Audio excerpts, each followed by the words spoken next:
Federal officials are working to calm nerves about the U.S. financial system, declaring the banking system is safe and secure for all. Treasury Secretary Janet Yellen delivered that message during an address to the American Bankers Association, but the message was meant for anyone who has their money deposited in a U.S. bank. Skylar Henry has more details from Washington.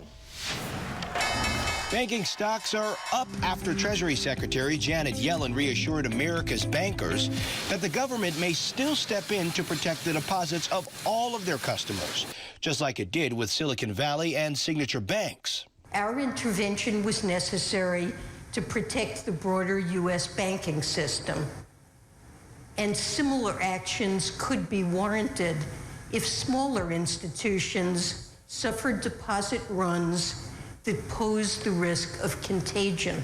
Intervention may also still be necessary for First Republic Bank, despite nearly a dozen larger banks pouring in $30 billion to keep it from failing. We're continuing to monitor conditions closely.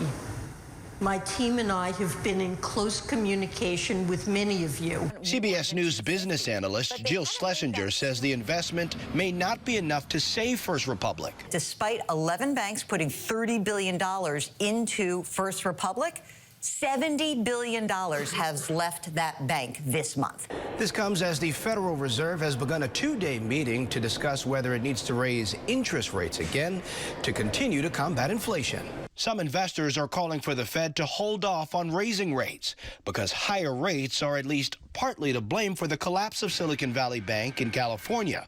On the other hand, not raising rates may send a signal that the Fed is concerned about the banking system. If we are really believing that this is mostly about confidence and we need to shore up confidence, I hear that the most likely path for this two-day meeting is a 0.25 percentage point increase. Fed Chairman Jerome Powell will announce the decision Wednesday.